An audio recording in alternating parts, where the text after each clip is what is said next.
Throne and Liberty, which is like a new MMO or something like that. I don't know if it's like a pay to win kind of game or something. It says preload Throne and Liberty, free to play, preload game. I don't know what that means, right? There's the early access pack standard as well. When does this game actually come out? Is this actually free?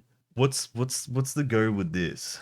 Package info. Throne and Liberty, early access pack, standard. I don't know how this works. I played in closed beta, it was alright. I'm just not sure if it's like worth the trouble or not. Many kings have risen to power in the eternal fight for the throne. Our loyalty belonged to one. Unity brought peace. But ambition bred betrayal. And an evil alliance was born.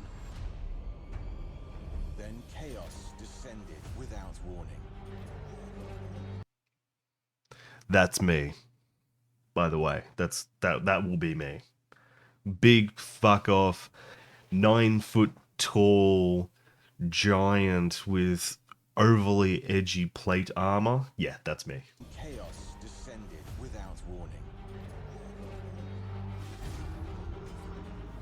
Terror struck without mercy. And the kingdom we called home was ravaged without remorse. We fled with our hero, vanquished, not finished. But the throne remains, forever the prize, for those bold enough to claim it.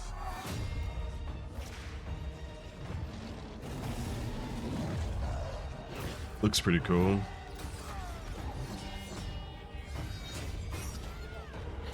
Decent trailer. I'm curious as to what the combat is like though. That's always the big thing, right? And pay to win. Is it like really pay to win?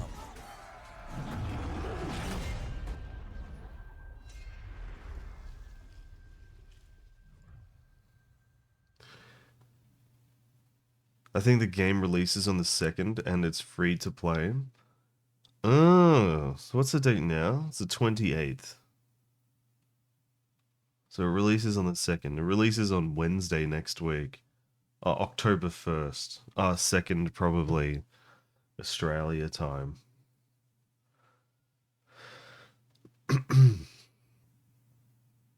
Right.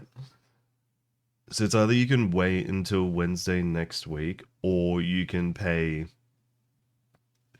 $57 to play it early.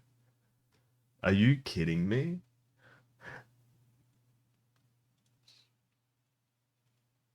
Like, it makes sense for them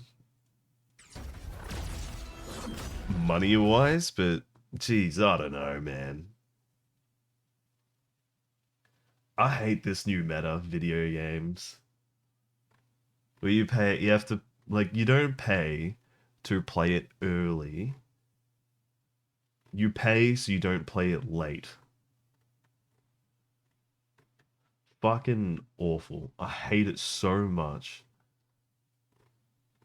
In this case, maybe because the game is free later on, maybe like I can give it a bit of a miss. But I remember WoW War Within came out and they did the exact same thing, except you pay $50 more just to play it 3 days early. The SWTOR cinematic to gameplay PTSD haunts the many. Yeah, it's actually like completely different. The cinematics are not like a one for one with the game. They went so hard with them. Only game in my life I've ever pre-ordered is Resident Evil 4. I don't understand paying to play early. Well, here's the thing. You might be like a little bit young to remember, right? But for us old farts, pre-ordering meant something because there weren't services like Steam or all these different launches and online stores and stuff. You'd have to go to EB Games or GameStop or whatever, and you would have to go to the store and pre-order the game and pay for it in advance because they needed to have a count for how many copies of the game that they needed to be delivered there. So pre-ordering was a way that you could actually obtain the game on the day that it comes out or the week that it comes out, basically. Because if you didn't and you went to the store, there's a good chance that you will not be able to pick the game up and play it. There were also like I feel like back in the day, like the statues and collectibles and stuff like that that you would get for it were way cooler. I haven't seen any that are like of interest at all. There's no real like incentive for it. I think like maybe some cosmetic stuff. But there has never been a cosmetic thing like recently that's been like, oh my god, I need a pre-order so I can have this like fucking blue sticker, you know? More within early access was so dumb. I hated it, and it totally worked. They're gonna do it every expansion now. You just get a more buggy experience. Incredibly bad idea. I ain't that young to know that. Oh, okay, there you go. ODST launch night went crazy. My GameStop was packed. Dude, oh my god. What a blast from the fucking past. ODST. I remember I went to my local game store and it was like a midnight release. And I went there and they had like game prizes and stuff like that. Like you could go in there and like do a competition thing to win a prize. There were multiple people in full ODST cosplays. It was crazy. And my friends still to this day have like the big boxes and shit like that from the experience. It was crazy. The Halo Reach one too. They used to be so fun. It was just like such a vibe. It was just respawn, so we couldn't really. Made outfit orc for pre-order bonus will get me. You know what? That would actually be funny. I would probably go the distance for that. Gears of War, Reach, Battlefield 3. I never went to the Gears of War Battlefield 3 one. I would have liked to. I am a huge Gears of War fan. Massive Gears of War fan. I will be playing the next Gears of War on the day of release. 100%. Battlefield 3? I remember seeing that. I feel like Battlefield is probably one of the cooler first person shooters. But I haven't heard like much of it recently. I almost feel like it's fallen off a bit. I think there was like one game that kind of was arse recently, and then haven't heard anything since. Haven't played a Battlefield game in so many years. I remember like having the sniper rifle and like the maps being fucking massive and buildings blowing up and shit. That's kind of where my head was at with it. Those are my core memories regarding it. But I'll be pumped to play the new Gears of War. I feel like they did a prequel for the next Gears of War coming up because of the way that Gears 5 ended. It was like they kind of set themselves up for failure, if that makes sense.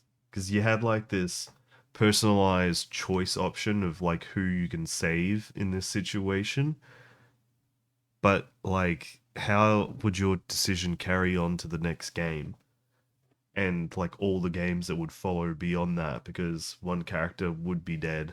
I don't want to say names so don't spoilers, something like that, even though it came out years ago. The only Battlefield content I interact with is that one old sniper veteran on TikTok who has montages him using his training for it, and it's really cool. I've not heard of that. For me, the only times I hear or see anything related to Battlefield is like these random clips of people like jumping out of planes and shooting other people in planes, and then like landing inside their plane, or like getting on a plane and then driving a truck on top of the plane. I think it's on YouTube. I think it was on Twitter or something like that. But they put like a tank on top of a plane and then drove the plane up in the air, and the tank was shooting down at all the enemies from the sky.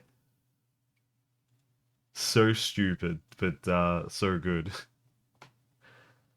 Let's have a look at more of this. I want to kind of look at a couple of the trailers and then suss out the like actual gameplay as well. I don't think I'll buy it like right now and play it. I feel like it's kind of dumb for me to do that. I'll just wait until Wednesday for it to come out and play it then.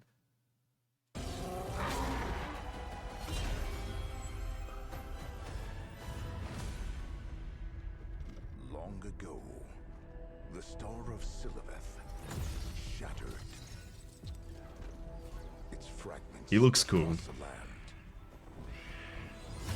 granting immense power to a lucky few.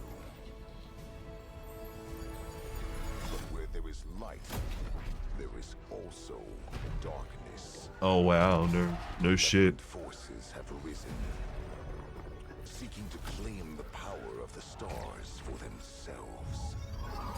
You must harness this celestial power. Fight back against the Archeum Legion and free our world. Looks pretty cool. Elysium is a vast, living, breathing open world with diverse environments to explore and deadly enemies to defeat. Shapeshift into legendary creatures to carry you through the air What the fuck? and over the waves. So you just shapeshift into different animals instead of like collecting mounts and stuff? Take up arms and It reminds me of ESO combat at first glance. as your skill grows, you'll unlock powerful new abilities. Adjust your fighting style to counter your enemies. Use ranged attacks to draw your enemies in. Then swap to hard-hitting melee to finish them off. The Legion isn't the only enemy you'll need to fight. Battle other players in PvP dungeons. Player-controlled castles. Oh, that's cool. That's actually cool. Combat and conquest battles for territory. Gather your guild. Cool, damn. Prepare for battle and claim the throne.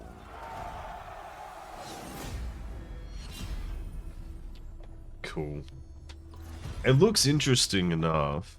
I want to know if it's pay to win and to what degree is it pay to win. I don't mind a little bit of pay to win, right? Because even World of Warcraft is pay to win, but it's like you can play the game at a reasonable rate and progress without feeling like you're getting absolutely fucked over by the game. I feel like you don't really notice it as much, but if this game is going to be monetized in a similar fashion to like Lost Ark or Black Desert Online, I don't see myself playing this for very long at all. So I'm very, very curious to see everything you need to know for launch. Hello everybody, Anders here with a Throne and Liberty video. Today we are going to go over some things you should know if you're interested in trying out this game at launch. Big disclaimer, I do like this game, I will be playing this game, but I don't think this is MMO Jesus. That said, TL officially releases for global PC and console on the 1st of October. It is cross-platform but not cross-progression, so you cannot play on your console, then continue on PC and vice versa. You would need a different account. You don't need PlayStation Plus, so you can play completely with a controller on PC if you wish. Language support includes English, Spanish, French, German, Brazilian Portuguese, and Japanese for text. Audio is only localized for English, Korean, and Japanese. The Amazon version supports North and South America, Europe, Australia, New Zealand, and Japan as the only regions for this service. This means if you are outside of the supported region, you need to play the Korean version already released and already localized in English. Servers would still be in Korea, so your ping will vary. TL is a free-to-play game. I think that's another big thing for me too. Lost Ark actually didn't have any Australian servers, so we had to do like some Indonesian server, and I couldn't get an MS under like 500. It was unfucking playable. And it sucks because I would really love to have an MMO that is like an ARPG style like Lost Ark. I really would. But the MS in the fucking hardcore pay to win aspect to it was really really a deterrent for me to get further into it.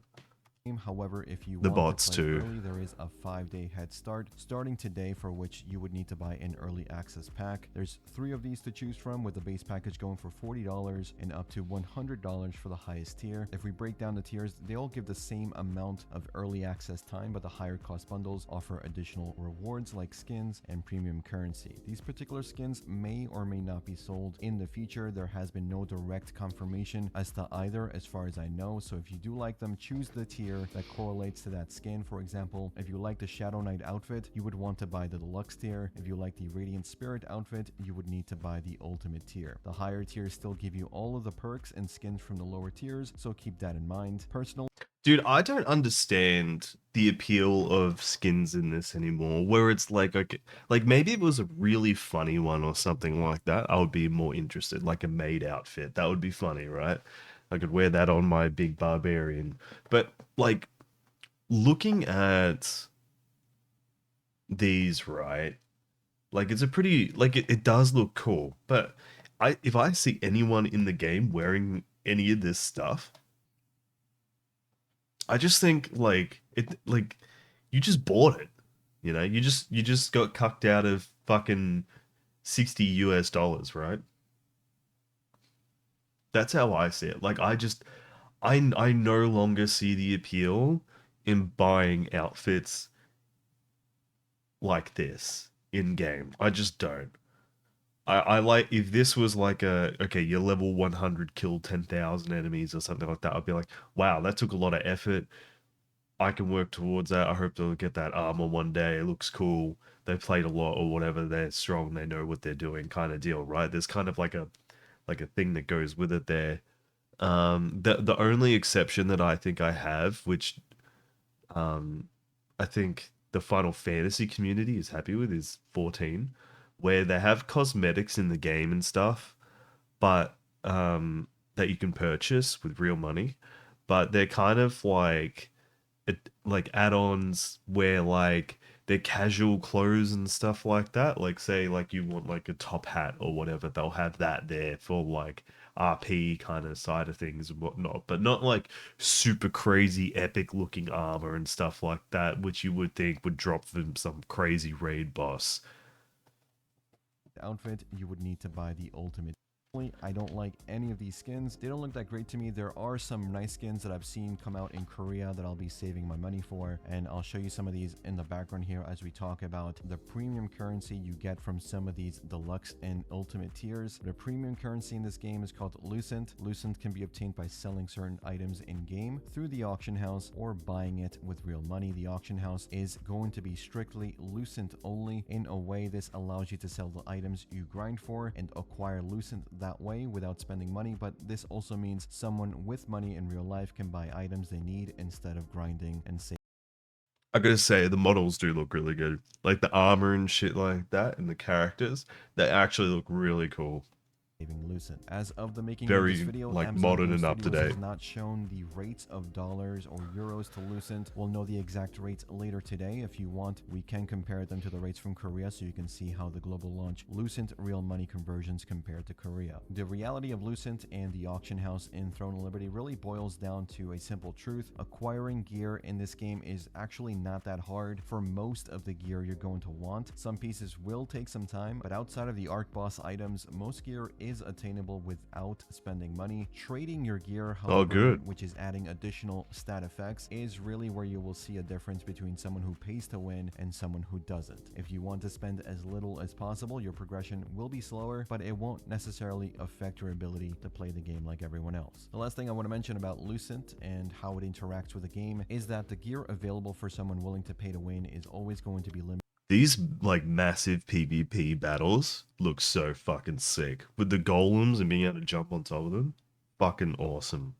By what is being sold by players on the auction house. The auction house is server limited, meaning the economy for each server will be different depending on how active the players are Look on at those that. servers. Any lucents you obtain from selling items on the auction house, however, or buying outright with real money, is going to be account wide and can be used on any one of your characters wherever they are. Any skins you buy or get from the early access bundles will be also account wide, so you can use them on any character you have, no matter the server. This essentially means that if you want to run alts on other servers, you can create up to 3 characters. You can use those 2 other characters to feed Lucent to your main character. Now let's talk about guilds and how important they are. I've seen some players say the game is group focused and solo players won't have a chance, and at the same time I see players saying that the game is solo friendly, much like Black Desert Online. Both of these statements are extremely opposite opinions, but the truth kind of lies somewhere in the middle. Throne and Liberty is not as solo friendly as, say, BDO, which as a BDO player I like. This is a good thing for me. Most players coming from BDO especially are playing Throne and Liberty for the group content, mainly PvP. I played TL in Korea at launch. I mean, realistically, people play MMOs for the MMO experience. That's the thing that, like, that matters most about it. I think there's something a bit sad when you go and play an MMO and log in and there's no one there to play with. Or like you can't find a group for this content or anything like that. That's why they're starting to implement fucking follower dungeons and shit like that. Launch and had 2 significant experiences with guilds in that time. Now, I want to preface, the game has improved and fixed a lot of the issues and negative aspects of what I would call fundamental problems with this guild system. The main one being blobbing in servers, where one guild was controlling the entire server to the point that opposing guilds would just struggle to even contest. They just never had the numbers, no matter what they did. This has gotten better with multiple changes over time. That's not to say that the guild alliance system we have right now is perfect, but with the amount of players we're going to have at launch, we should hopefully have some good PvP content for at least the next 2 months. All you really need to know is guilds are important in this game, but solo players don't necessarily have to go out of their way to participate within all guilds. The major ones will need you to have good attendance for wars and guild events, because the more numbers you have, the better chances you have to earn high ranks, occupy important riftstones, boonstones, and get better rewards for the entire guild. Sometimes this means you see some guilds asking you to take a week off from work for launch, play 18 hours a day. That's kind of crazy, but What the not every fuck? guild is like this. There are guilds that have bad leadership, that don't really do anything, are inactive, basically leeching off your work. There are also guilds with just friends, but the truth is, unless you have 30 or so active friends, you guys will also struggle capitalizing on all the advantages that come with TL's guild system. You can have a casual guild that's PvE focused, for example, but you still need numbers. If you are not already part of a guild that has been pre-made before launch, join whatever the most active guild you see day one. Most day one guilds are going to have no restrictions on applications unless they are pre-made, and all you really need to do is join them, donate gold until you hit level 50. From there you can join a more active guild if you wish, something that applies to what you want to do in the game, whether it be PvE or PvP or a mix of both. I will say 90% of those guilds are gonna die anyway. It will. I don't know. Like, it would be cool to join a guild and be a part of it, but I feel like you have to be like really invested into the game for it to be worth your while.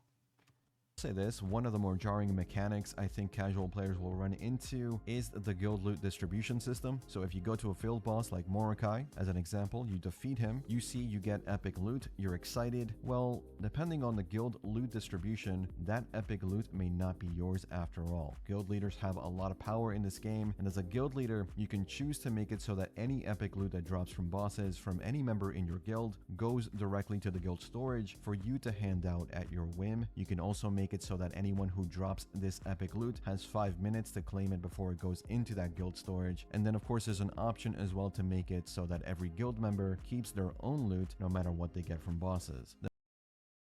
I actually think that's kind of cool.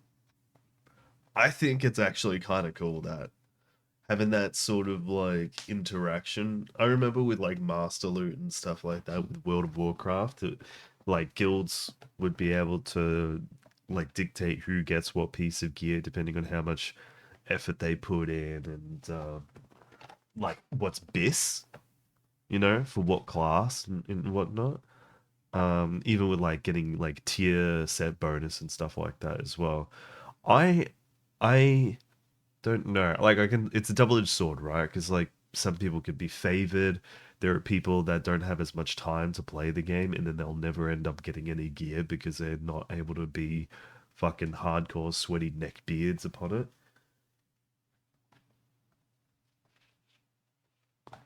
And I guess it just depends on what you're looking for, what you're trying to get out of it, and being cautious of like which guild you're actually in.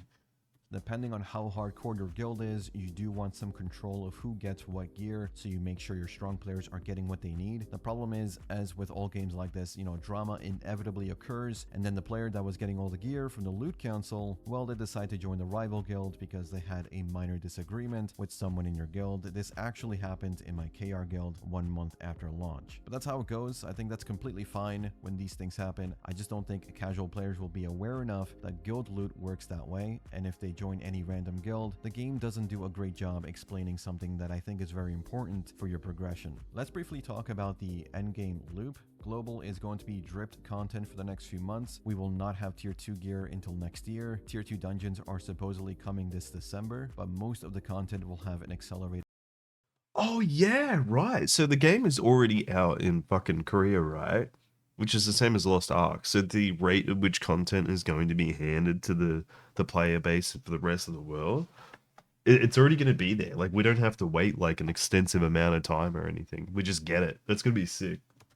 Release schedule compared to Korean launch. That said, the overall endgame structure revolves around getting geared to run tier 1 dungeons, to then farm enough to fully trade your gear with epics and your best in slot for your build. You do all of this basically to participate in all of the PvP content available to us at launch. The game really revolves around PvP in the endgame. Yes, you are PvEing a lot, but like in BDO, or at least like it used to be, the reason you farm for gear is to use it in PvP. In TL, each class makes up 2 weapons, and fully leveling both weapons will take some time. The game gives you enough resources to get you pretty far into investment for one weapon, but it is going to be tricky if you're someone that is unsure of what kind of playstyle you think you're going to like. SNS and GS, for example, is the tank role. GS and Dagger is more of a tanky assassin role. Bow and Staff are more ranged DPS. Bow Wand are great healers. SNS Wand are paladins. There's a lot of combinations to play, and kind of like BDO, with how many classes we have, how many specs we have within those classes, it is going to be daunting to choose just one set of weapons to main in this game. Dungeon run rewards are daily limited, so there are daily limits to what you can do in PvE essentially, so you still want to get geared enough to participate in PvP to have something to do. The loop at endgame is farming your dailies, attending your guild events, doing as many world bosses as you can while focusing on whichever build you want to go for. Hopefully you are in a guild that is doing the same as you, so you can continue improving together. We do have 3v3 uncapped arenas, open world PvP on timers for those looking to do some PvP outside of the GVG. If you just run PvE content in the endgame to keep farming for better gear, for future PvE content, new dungeons and raids, that is still absolutely viable and completely fine to do. Even though I think PvP is really the endgame,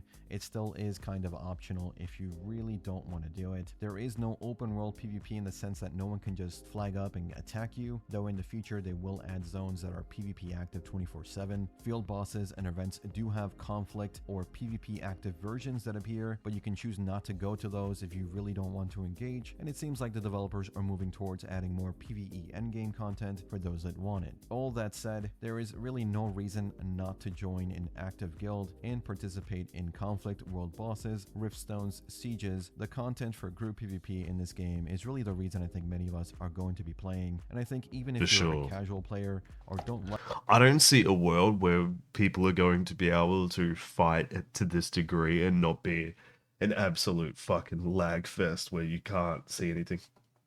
Like, it's gonna be a goddamn PowerPoint presentation. Like PvP, it is worth trying out. Lastly, I want to talk about server selection. The named servers have been announced by Amazon with a list for those choosing early access and those waiting for day 1 release. Now keep in mind, if you go early access, you won't be able to server swap to a normal server for some time. Give us if an Oceania. And chose not to pay for early access, you can swap from a normal server to an early access server or any other server for free twice a day. Oceania. As those servers are not population capped. This is useful for those who have friends that started in early access but were not able to join them. A few more things I want to go over quickly before...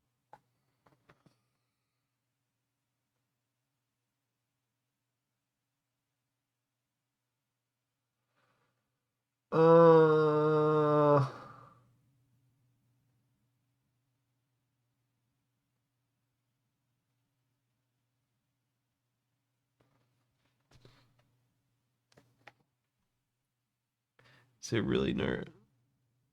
There was no Oceania. AP Northeast. Wait, what's AP Northeast?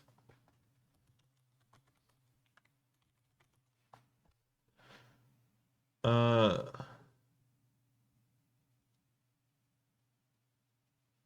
Asia Pacific.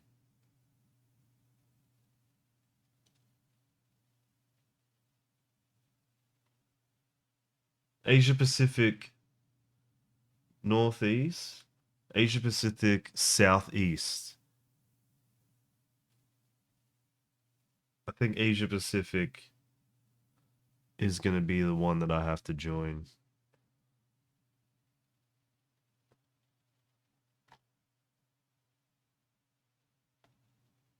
Son of a bitch. I guess that makes sense. They're a Korean MMO. Life Over skills. quickly before I leave you, life skills Professions. are kind of non-existent at this point in time in Throne and Liberty. We do have cooking, which is good, and fishing, which is about as involved as fishing is in BDO. Not really that complex. We do have some Amato expeditions as well, which may lead to eventual player housing, but right now not much else is going on. Amato expeditions are kind of the minigame you see in a lot of gacha games. You send out characters, in this case plushies you collect to gather materials for you, and you can set how long they take to come back. Honestly, the best thing you can do is wait till day one launch for this game. Spend no money. You don't really need to. Try the game for free, and you have content for at least a month. MMO launches are always a good time to try these types of games anyway, even if they end up dying in the future for whatever reason. Yeah, the start of MMOs releasing are always the most fun. By far. Bar none. The camaraderie is so consuming. Everyone's starting from the same spot, being able to go on this new quest and these new lands. That's exciting. That's all I wanted to talk about in this video. I will be playing TL in early access, and I will be covering more news regarding the game on the channel, including releasing leveling guides and class guides for the game. If you liked this video, sub, like, and share. Let me know what you think about the game. I especially want to hear from my BDO viewers. TL is a very different game, but do you think it looks interesting enough to try out, or is the combat a deal breaker? If so, let me know what weapon combinations you guys are thinking of playing. I myself, I'm going to be running Staff Dagger, so let me know in the comments. And as always, thanks for watching, thanks for listening. I'll see you all in the next one. So you get to play as two different classes at once. Welcome back. I'm gonna do that. Gang, it's Deltia from DeltiasGaming.com, here to explain builds, classes, weapons, and I have one goal, that if you play Thrones of Liberty, you will have a clear idea of how to pick the best class for you after watching this video. If you get something out of this, hit that thumbs up, subscribe for more, and check the links in the description below for timestamps if you want to skip ahead or written guides. Let's get started.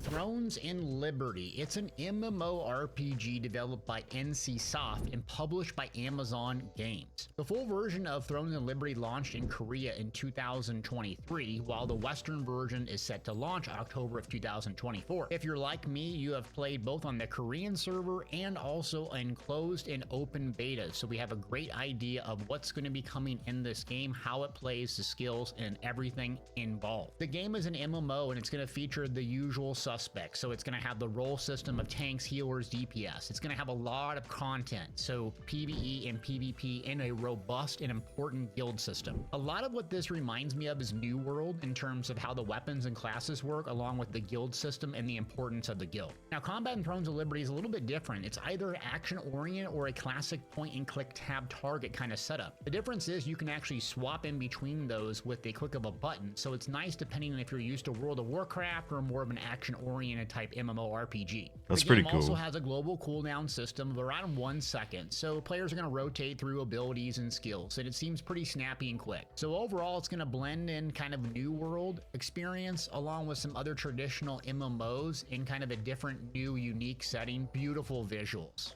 I really enjoyed this game playing the betas, and I hope you're going to like it on launch. So what determines builds and or classes in Thrones of Liberty? Well, classes are determined by the weapons you are equipped with. Each of 7 weapons have active, passive, and defensive skills. You equip weapons in your main hand and offhand. The weapon equipped determines the stats and the scaling of abilities. So the Man, the amount of fucking...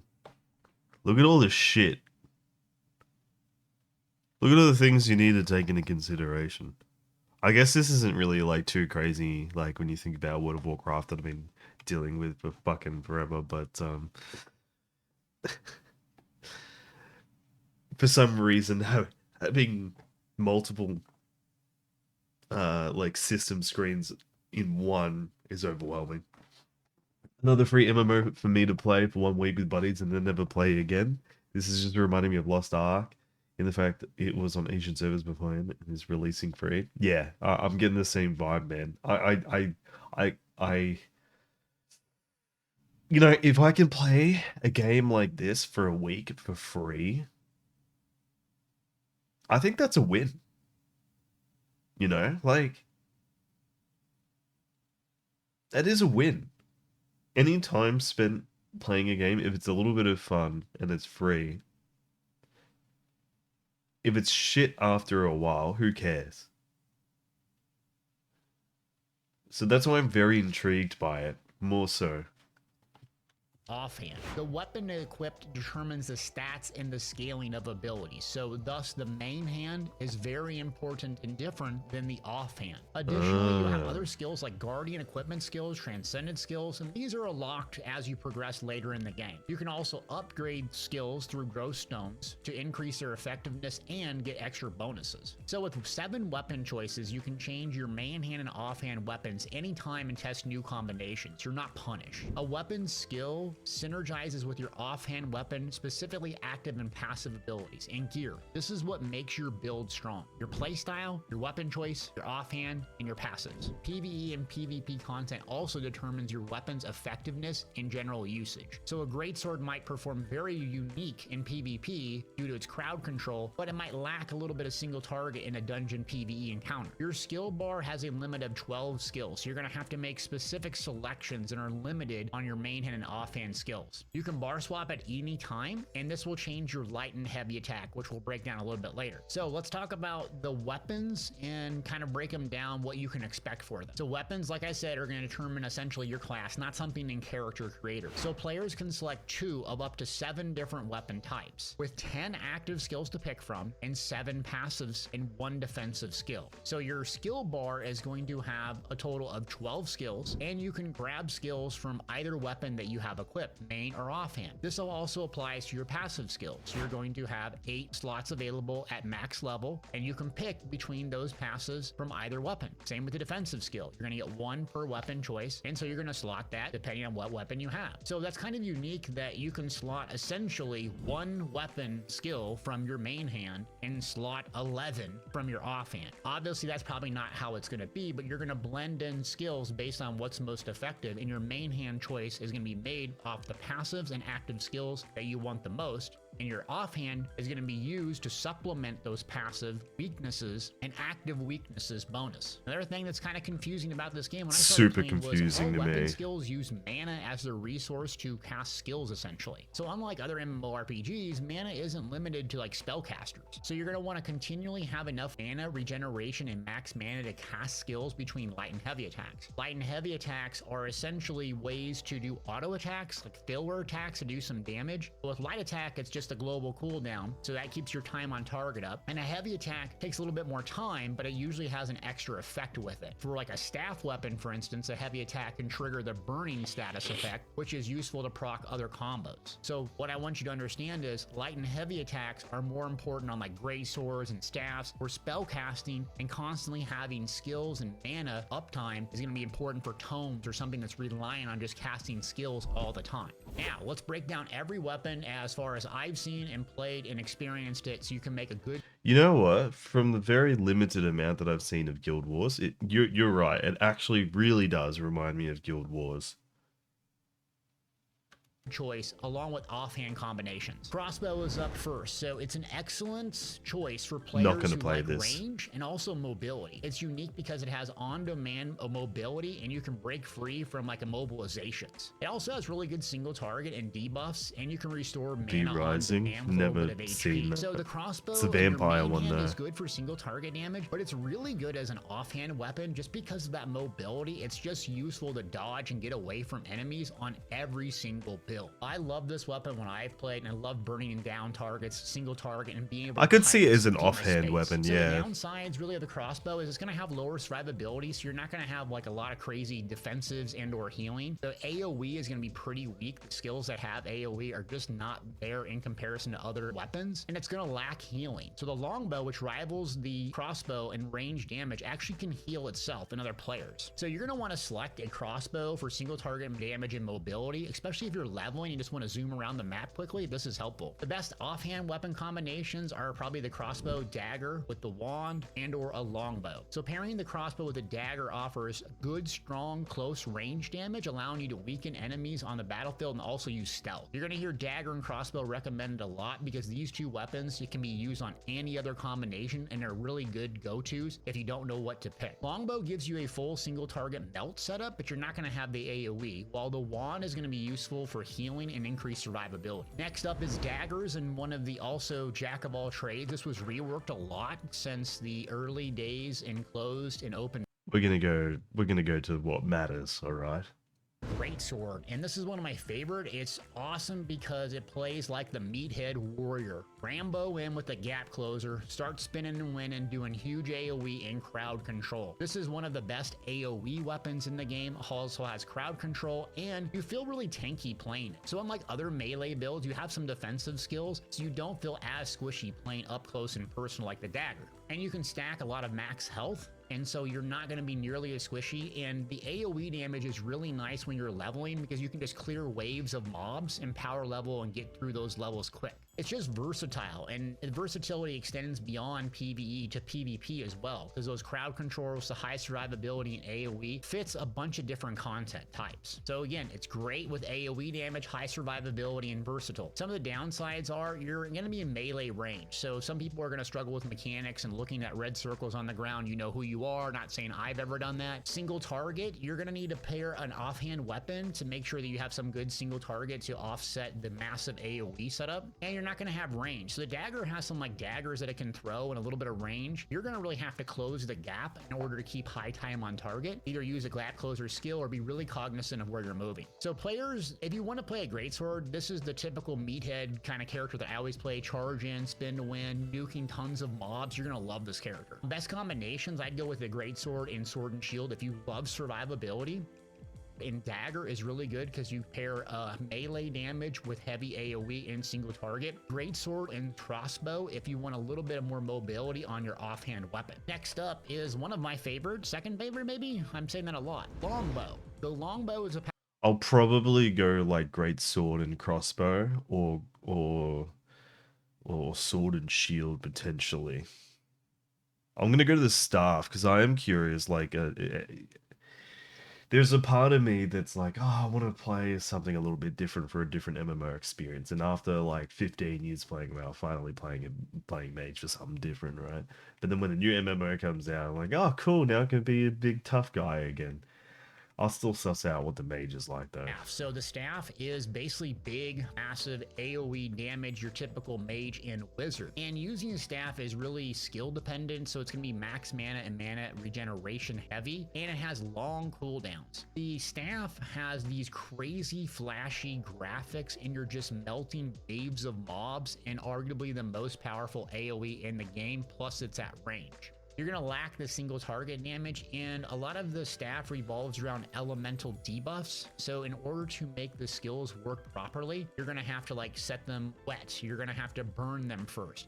And then that triggers an extra damage component from another skill. So it's gonna be a little more complicated if you're not used to looking at buff trackers and debuff trackers on your UI. But it has the best AoE and the damage, you could argue. It's very fast for leveling because you can just melt through mobs, and it's just fun to play. It's flashy, it's awesome. People will love using the staff. Some of the downsides is just really long cooldowns, and you have to channel them sometimes being uninterrupted, so that can be annoying. And the survivability when I was playing it was just terrible. I was just getting nuked and frustrated. So as a main hand weapon, I struggle with survivability. And then single target might be lacking, so your offhand weapon might have to complement that. So pick this if you want to be that mage, that wizard from typical other games. Offhand choices, you can use tomes. That will help you with healing, debuffs, and crowd control. The dagger will help you with damage over time. You'll get stealth. And then longbow is great if you want to pair the longbow for a good single target and the staff for massive AoE and synergize them together. What holds the staff back, in my opinion, from being a little bit better and more commonly used is it just feels squishy in comparison to the greatsword or the longbow that can do great damage. It's kind of the point of it though, right? It can't be insane at everything. Otherwise it would be way too overpowered. Also have better survivability. Speaking of survivability, did someone mention sword and shield? All right, the sword and shield, it is basically the true tank weapon with the highest survivability, and sword and shield can taunt, aggro, and crowd control. So with sword and shield as a secondary weapon, you gain most of the defensive benefits, making it one of the strongest choices. What I don't understand is this is the only tank class, right? Like, I don't see any other class being a tank besides this. It's like every tank is this class, and that's it. Or maybe they consider the great sword one of them, except you go into like health instead of like defense or some shit. No idea. Is for any build that lacks survivability. If you're like me, you pick up a staff and you're getting triggered, getting killed all the time by critter mobs, and you think you suck at the game, just throw a sword and shield on the back bar and all the defensive skills and passives, and your survivability will dramatically increase immediately. Another thing about sword and shield is people are going to want you in your party. Now, everyone hates playing the tank, but everyone needs a tank in order to clear content, and the tank in this game is fun because you have an active defense mechanism, the big circle that pops up called Perfect Fury. So tanking in this game, in my opinion, is a little bit more fun than just sitting there, you know, rotating through an ability here every second and snoozing while you're not blocking or dodging or anything. A lot more active, and people are always going to want you in the group. Your damage is going to be low in comparison. You're not really going to have any AoE, and leveling is going to be very slow. But You're not going to have any AoE. I felt like normally in MMOs, tanks have AoE so that they can actually try and control the enemy's movement and shit. Surely. But you put on your back bar just for increased survivability, or if you play solo, it's going to be big carry survivability. So I'm telling you, not sleep on this weapon. It's really fun. In terms of combination, the obvious choice here is Greatsword with Sword and Shield. So Greatsword is going to give you the AoE damage, the ability to clear and level fast, along with the crazy survivability. And if you'd like never want to die for whatever reason, you're one of those players, put Sword and Shield in Tome, and your survivability will be insane. Now let's talk about Wand and Tome. So this weapon is primarily designed for... Don't really care about Wand and Tome. Stat points. Don't really care about stat points. We'll have a look at this Guardians bit because I have no idea what that is. Guardians, you're not going to get them at the start. Level 25 and beyond, after completing chapter 25, you're going to get a Guardian. It's going to act like an ultimate ability. So there's this one that I loved, Lady Knight. I can't say the last name, Karma Shah or something like that. It gives you a big burst shield. They have a very long cooldown of 10 minutes. So it's like an oh crap ultimate ability. You're going to want to use this to complement whatever your build lacks. If you lack AoE, burst healing, survivability, mobility, whatever it is, you're going to find that Guardian that fits that in your specific build and go and find it. You're gonna have these things called, I can't pronounce them because I can't read, Amito or something like that. Yeah, whatever. It's the cute little guys that follow you around. They're NPCs and they interact with you in the environment. Maybe pick up random junk. The That's big cute. thing is, as a noob, I didn't realize is they can heal you passively with World Tree Leaves. So you want to make sure that you stock up on these and then go into your user interface and set it so that they can actually heal you at whatever percentage you want passively. This is regardless of what weapon you choose. So it'll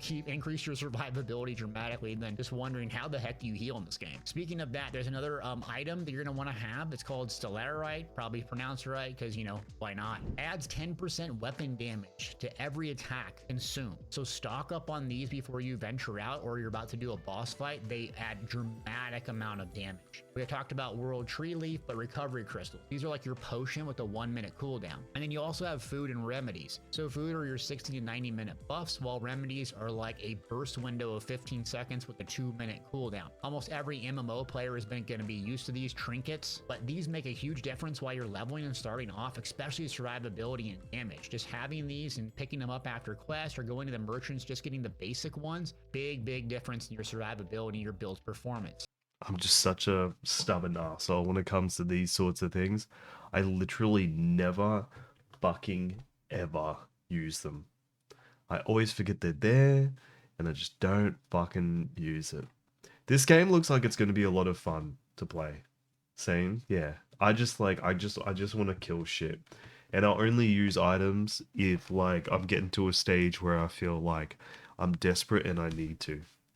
You know, like I need to be pushed to my absolute limits to feel like pulling out an item of some sort. I do the same thing with like Dark Souls and shit like that. I'm totally keen for playing that game. I'm gonna play it when it comes out on Wednesday or whatever.